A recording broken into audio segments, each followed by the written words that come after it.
and welcome to CXQA Live, the home of the agent-centric contact center philosophy. We talk every week about how agents who are properly trained with the right tools and connected to your business will be a revenue growth protection center for your business or brand. They'll be the best diagnostic tool you have for your business. They're going to ensure your customers are satisfied and connected. They're going to produce more and better work, and they're going to want to stay and contribute to the long-term success of your company. Now, today on the show, we have back with us Sheri Kendall. Sheri is the Learning and Development Manager at 24 Hour Fitness. She is our resident CX training expert here on the show. She's been the guest many, many times. One of my favorite people on the planet. Sheri, so glad you could join us again. Well, thank you, Rob. I always love starting my morning with you. I'm on the Pacific Coast, so this is my morning. I know it's your afternoon. Thank you for having me. Yeah, absolutely. So today we're going to be talking about coaching with compassion. And I know that as someone who's been a leader in customer service and customer experience for over 2 decades, you've made psychological safety and empathy and understanding what's going on with the people that are involved in customer service a huge part of your career. So I would love for you just to kind of jump right in on this. Where did Certainly. this idea come from for you, and kind of take us on that journey? Well, I began at FCR, I don't know, 8 to 10 years ago now. We coached all the time. Now, I would like to stop there and say they did call every conversation a coaching conversation. So we had to define coaching conversations. But it is a constant cycle of feedback because we have to meet those metrics. And so I knew coaching with compliance was not something I enjoyed, and I knew it wasn't moving numbers. It had never moved numbers in any organization I served. So I did what I always do, which is cracked open some books. And I found Dr. Richard Boyatzis, who I am now a fangirl of and have been for over a decade. And started diving into his coaching with compassion and his leadership practices. So he's one of the authors of Resonant Leadership and a number of books, and a distinguished professor at Case Western University. And really got in. And the other reason I really adore his work is he looks at the brain.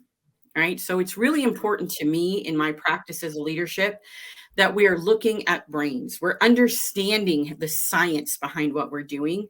We're not just doing it because we've always done it that way. And so he has engaged in functional MRIs and actually has found when the brain lights up. And so that's where the journey started, a request from leadership and some research. And I developed the coaching methodology, Coaching with Compassion, the version, not the overarching version. There are a lot of people that have developed that, but I developed the one that we used at FCR with astounding results. That's awesome. And I do think, as today is CX Day, and thanks for Dave for reminding us in the chat, there's a lot of things you could talk about on CX Day. Yes. There are a lot of things that you could say, this is what we want our topic to be. For us, when we talk about CX and customer experience, understanding the humanity on both sides of the engagement that leads to customer experience is such a core part of what we like to do anyway when we're talking about CX. So for us, it just makes sense to engage around this idea. And I want to just bring out one thing before we get maybe a little bit more practical, and you can take it down the path of understanding what this actually looks like. And you talked specifically about the brain, the way that there are just things that go on neurologically speaking that impact the way that people operate in the world. Yes. And having the ability to understand those realities that people are facing, both as an employee and potentially as a customer, as things are unfolding, is a critical component to providing the kind of experience that your customer needs in order for the business to thrive. Mm-hmm. Right. We know without a great EX, there is no great CX. Right. So this is a great conversation on CX Day because we want to begin at the beginning, which is the employee experience. And the employee experience begins with a commitment to their whole human self, right? Everything that makes them them. Mm. creating that inclusive environment so it's safe to be vulnerable, and then creating a really solid coaching plan, right? Using a methodology like coaching with compassion. It doesn't need to be coaching with compassion. Perhaps it's a smidgen of coaching with compassion and some radical candor and some transformational coaching. But the point is, that conversation has to begin with lighting up their brain. And we light up their brain and activate that parasympathetic nervous system, that positive emotional attractor. I always remember it that way because that's PEAP, easy, easy to remember. By connecting with them on their future goals and what matters to them in the workplace. So that anything else, so that information that you're going to share about areas of opportunity, because I'm not saying this isn't about not holding people accountable. That's our moral obligation as leaders. We must hold people accountable. So this isn't just a warm, fuzzy conversation. This is getting to know your people, lighting up their brain by connecting with them on their future goals, and then tying that goal, that direction, that professional development to what you need them to do now. And then making sure that you're following up on anything that you promise, right? So perhaps you have a professional development budget, helping them understand how to use that, how to maximize that. Perhaps it's an opportunity in AI, right? I'm getting ready to release some content on how to train people in AI, moving them to that next step in that direction. But you must start with lighting that brain up. No, it's really good. And some of this is broadly cultural, right? You know, the environment that's created within the professional organization. But I think about all the different kinds of meetings that happen in Mhm. this and in a contact center. You know, maybe there's a new initiative. Maybe there is an issue that has to be addressed. Maybe it's the one-on-one coaching context. You know, maybe there's an accountability situation. You know, you mentioned radical candor, and Yeah. you know, there's a book by that name. We brought it up last week, and it's one of the all-time favorite books of mine in business and in life. That, you know, if you really respect and care for someone, you will speak the truth as best you can, not in an ugly way, but in a way that clarifies and eliminates ambiguity, and frees people up to see things as they need to be seen. But I'm thinking about, you know, different meeting environments, Sheri. Mhm. When you talk about compassion, we interact with each other in work environments, in different types of meetings, different types of contexts. There's the one-on-one type stuff, like the Mhm. mentoring or coaching, and potentially accountability. But there's also the ability to kind of model this in other types of contexts, Mhm. including in training contexts, right? Where you're really understanding the perspective of the other person that you're engaging with, and that's a huge important value that has to be put into practice. It has to be something that gets lived out in a tangible way. Maybe you can talk about that just for a minute and what that looks like in those different types of contexts. So as you're speaking, I'm thinking about, so one thing that may be shocking is I'm a direct communicator. I like to execute. I like to get things done. And so I learned early in my career that most people don't like to be told what to do, right? Mhm.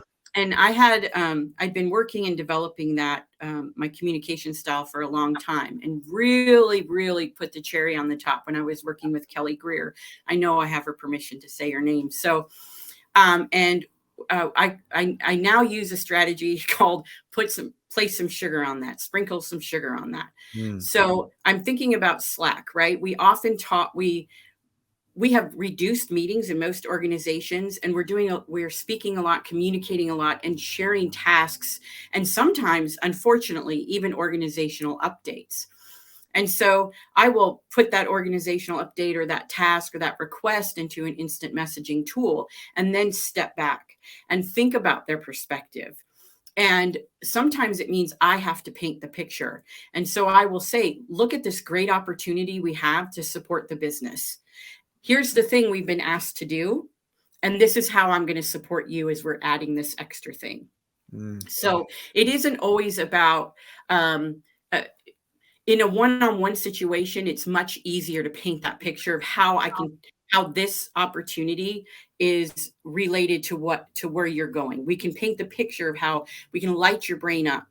When we're talking about a meeting or an instant message, we have to think about, it's much more difficult to light each brain up, So we need to think about how we paint the picture of why this is important, not only to the business, but also why it's important to you.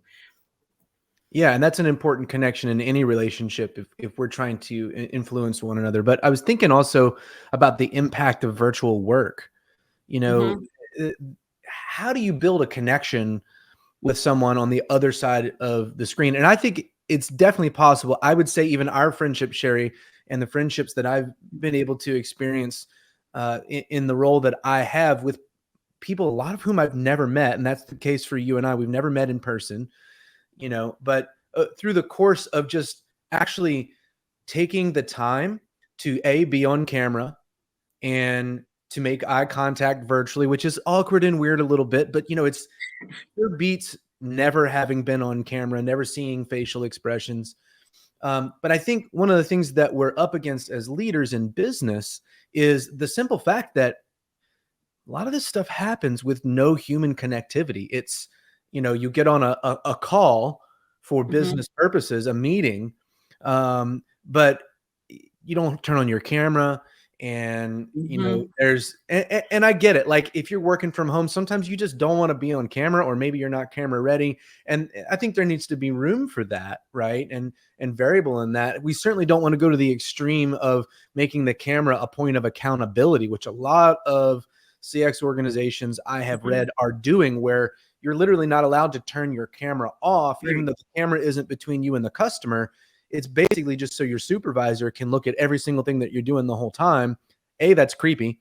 And B, it creates a very hostile work environment. It goes against building compassionate connections between Hmm. the employee and the leader in the organization. So, I'm thinking about this huge variable, and I would argue that virtual work has changed humanity forever.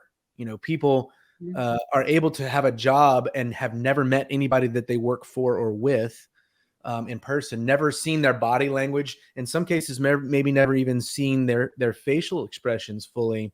And so I'd love for you, as our friend Andrea pointed out in the chat just now, just to address maybe how to engage people compassionately who aren't in the room with us. I think you named a number of the things. So it is being on camera, and you're right. It is creepy, and I would argue if your supervisor feels the need for you to be on camera constantly, so they can monitor you, that's an organizational issue, or a green leader needs some help. I actually turned down a job because they described that to me. I said, "Oh, you already don't trust me and you don't know me. Okay, we're done." Not a good Um, fit. yeah, not a good fit. So, but it is those key pieces. So you're absolutely correct. We don't want to live in a world where everyone has to be on camera all the time. There needs to be some space for that. However, if your goal of that interaction is to create connection, then I would suggest being on camera is the appropriate thing to do. And I would suggest that also the other things we do in person are important. Turn that ringer off, put that phone down. I have Yeah. another computer over here with my notes on it. I wouldn't have that open if you and I were connecting. Yeah. Take time to, if it's a new team or a new team member, take some time to get to know that person. I just recently went through like 12 meet and greets, and I would go into these meet and greets at my new organization, and people would jump right into business. And I would say, whoa, whoa, let's get to know each other as humans first. Yeah. And then I allow space for whatever that means for them. So I don't Mhm. pry. I take their lead, and if they want to share about the ranch they live on, or their dogs, or their kids, I want to listen. I want to ask questions. I want to be present for that. I know what I'm comfortable sharing, and I will share that, and then we'll get into business. And then I make it a point to check in on occasion. Sometimes I'll schedule with meetings with coworkers or team members that I haven't seen in a while, just to catch up. No Yeah. business agenda. Yeah. Just let's touch base, just like we would around that water cooler or in that lunchroom. So I think it's intentionality, Yeah. it's active listening, and it's being authentic. Yeah. It's the things we did in person in a virtual world. And I wouldn't say I still get excited when I meet someone in real life, once in a while, but this doesn't feel odd to me. It never has. I guess I'm fortunate in that way. Well, I mean, just on a personal note, I think the ability to connect virtually is a skill, Mhm. but it also comes from demonstrating a desire to connect, Yes, right? well And said. Mhm. and I think honestly, people, their authenticity meter is relatively accurate. Like Mhm. when all you get is uh, how's the weather over there? Then okay, we're kind of like, yeah, this is the stuff you're supposed to just to make a little small talk and whatever else. Andrea made a comment that she likes to ask people if they think pineapple belongs on pizza. That's Um, that's a good one. Yes, because it let's be does. honest, this is a very important question. It is. Um, I feel like you Mm. can find your people sometimes just by figuring out which camp they are in about pineapple on pizza. um, but in reality, it's a transition that takes it from all business and just kind of Mhm. superficial things without getting inappropriately personal, right? Right. And it taps into kind of like a connecting point that we can make with someone's genuine self that's beyond the context of the meeting. But it also says, we just want to get to know each other a little bit here. And by the way, it's humorous. It's funny because we all know, I'm just going to break this down all the way since we're all the way on this topic, that with pineapple on pizza, it really doesn't matter. And yet we all feel humorously like this is an important, it was a great tool. But thinking about these kinds of sort of larger conversations that are a funny sociological dialogue that's going on in larger society is a great example. But the ability to actually make a genuine human connection, especially virtually, is the beginning points, the foundation for effective coaching and leadership, Mhm. beyond just accountability over metrics, right? Yes. And if I may, I want to go back to something you said a bit ago about, and I'm paraphrasing, the organization's culture, right? Does the culture make space for psychological safety and these kind of things? And yes, I agree, that's important. But I'm also on a mission to remind people that you matter. Like you can make a difference wherever your seat is. Is that on the front line? Is that frontline management? Is that executive leadership? We don't have to wait for the people at the top to decide we're psychologically safe and it's okay to be vulnerable. We can make that change in our sphere of influence. I have done that before. It's not easy, but it's work that's definitely worth it, right? No, it So is.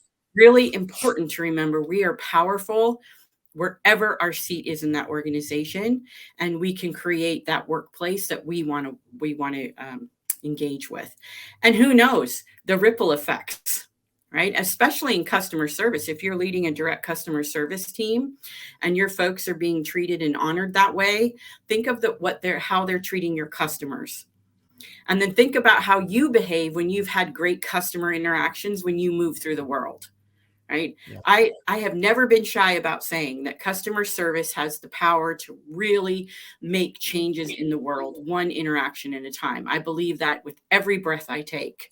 Um, so think about where you sit and what changes you can make from that place. Let's not wait for all executives to get on board. They're getting on board slowly but surely, but let's make changes where we're at. No, 100%. I mean, I think even people who don't put pineapple on pizza matter. Yes. Even though they're wrong. Yes. But in all seriousness, being in a leadership environment where you're not the top dog, you're not the CEO of the company, there is a potential tension dynamic there when you prioritize things that can't be measured, such as the impact of compassion on the overall business health and business output. And so there are these dynamics, right, where maybe I don't know if you've read the book Managing Up, Sheri, but that's a Mhm. really, really good book. And it just kind of talks about how to help the leaders above you in the food chain to grow without disrespecting them, and how to make sure that you feel good about the work that you're doing, even if the people that you work for don't fully grasp the value or the principles that are important to you, and really that you believe are helpful to them. Even even though they're in leadership, they might not fully understand, and that's a reality we've all faced if we've been in the work world for very long, right? And so, this kind of a topic, when you're talking about compassion in a coaching relationship with a subordinate, and especially in the contact center, where often the ratio of the number of people that are leading versus the number of people that are working as an agent, there are a great many agents to each leader. So, the ability to show up as a human, and to make that connection, especially when you add this virtual thing, it's a whole set of variables, and I think there are a lot of challenges that maybe don't get enough airtime, right? Yeah. Um, and since we're talking about multi layered leadership dynamics, I want to make sure we get a minute to talk about what it looks like to coach the coaches in this, right? To invest Mhm. in those who have the ability to invest in others within an organization. I'd love for you to just kind of let me wind you up and let you go on that for a minute. Well, so the first step in that would ensure that you have that process in place, right? Mhm. So that you're providing that education, whether that's, I think this topic is worthy of pulling people into a room and really doing some case studies, some role play, and getting in there to practice. This sounds really easy in theory, and it's not. And Mhm. it's especially not in a contact center where we're under a lot of pressure to perform. So what will happen for most people when we have that kind of pressure is to default to old practices like compliance coaching. So you Mhm. need to get in there and you need to have some education. And part of that education in those case studies should be, okay, how are you going to work through when we have a very demanding client in a BPO, or all of a Mhm. sudden our average handle times change? So Yeah. really working through that, providing them that education, and then making sure that we're observing in action, providing feedback. And in a coaching with compassion methodology, we want to demonstrate it, right? Um, and also making sure that we're coaching the coaches with compassion as well. So it's a multi-layered approach to make sure that the coaches have what they need. The worst thing to do would be say, hey, we're going to coach our agents with compassion, but you still have these ridiculous compliance metrics. And that's what we're going to talk about when we get together. Yeah. I mean, Not say don't talk about that, do, but that shouldn't be the whole package. well, and how it comes across is what matters. Mhm. If what we're saying is, now you guys make sure that you're using compassion in the way that you're coaching the agents, but we're going to run you through the ringer, and we don't care what you're going through. We're going to hold you accountable only on these narrow things. But I do want to just kind of, for the last couple minutes that we have here, what one of the things we're not saying here is that compassion replaces business outcomes No, as the goal, right? correct. We're not saying we're just going to sit around, hold hands, and sing "Kumbaya" No. until the business fails, right? That's Right. not what we're talking about here. But what we're saying is that the one of the core means to accomplishing the business outcomes that every business looks for, especially if it's customer heavy, especially if customer interactions are a core component of achieving those business outcomes. And every business and every type of business is different, of course. But if we're being real, we know that agents that hate their job and hate the company that they work for and don't feel cared for or seen or heard or safe are not going to provide a good experience for that customer, which ends in poor business outcomes, right? That's Mhm. that's the whole EX and CX relationship. But I just want to be really clear that we're talking about integrating compassion into the way that we achieve those business outcomes and are driving the whole organization, including each of these agents that are being coached and that are experiencing this, sort of mentorship, coaching, accountability, and growth environment towards those business outcomes with compassion as a component of that. Correct, because it is our moral obligation. I'm taking that from Kim Scott, to make sure that we're developing folks, right? We're holding them accountable and we're developing them for that, whatever that next thing is. Is it mastery in their current role, or are they looking for mobility? It is our moral obligation to understand that and to give them the information they need to move in that direction. Anything less is not leadership. And if I may quote Dr. Boyatzis, he says, compassion involves noticing another's need, empathizing, and acting to enhance their well-being. In response to another's pain, the motivation is to increase well-being or the absence of pain. So how can we make their work life meaningful for them, and also make sure that they're moving in the direction they've set for themselves, which we as leaders need to make sure it aligns with the business, right? If somebody, you know, and you can do that even if somebody's goal is to be a veterinarian and they're answering calls right now. How many transferable skills are there here? A lot. And let's master those as you move towards this ultimate goal. And those conversations cannot happen without business outcomes. This is definitely not, let's sit around and sing Kumbaya. You know, do that at your lunch hour. This is about caring for your people and the business hand in hand. And that is what will result in exceptional customer service, which results in exceptional customer experience. That's well said. I got a feeling there might be a little video segment of you saying that shows up a couple of places in about a week. You know, and I think Stacy in the chat says it well, that coaching with compassion. Is there any other way? It's not really coaching unless it involves that connection and that compassion. You can call a lot of things coaching, including beating people over the head with metrics. But that does not mean that you're actually coaching people, because coaching involves helping them to grow and understanding, you know, where they're at and helping them to connect what motivates them intrinsically to their work, as you've said already.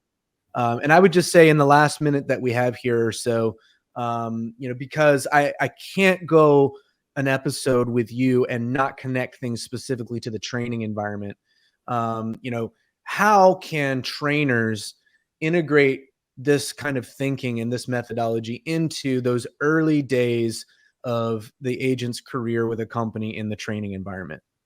Whew, only 60 seconds on that. That could be a If whole anybody can handle that task. Yes. It begins on day one, right? How are you greeting your folks? What kind of environment have you created? And you need to know your content and you need to know your business. That's one thing I often find with trainers, especially new trainers. They don't understand that they need to know the business they support. What are those KPIs? What skills and education do your folks need? We need to set them up in that new hire classroom for success. And so there are lots of strategies. We've talked about that before. We can talk about it again, but to light up their brain in that classroom in order to make sure that they are connected to the business, connected to their growth, connected to the meaning of their work. And it's all going to, it should translate. If you've hired correctly, it will translate into the floor. Awesome. But yeah, it is a trainer's responsibility to begin on day one with that. Well, and to set the table for that experience with the company for the new agent, right? Exactly. That's such a critical on-ramp to success that often is viewed as just a necessary evil rather than a huge opportunity to maximize the value on what is really a pretty costly thing in hiring a new agent, right? Yes. Very expensive. You know, we're out of time here, Sheri. Always a gift to have you on the show. I know you've got a hard stop coming up, but for everyone else, we would love for you to join us at the discussion table right after we push this button that says end session. And Sheri, can't wait to have you back with us again soon. Thank you. Happy CX Day. Happy CX Day, everyone. Bye now. Bye.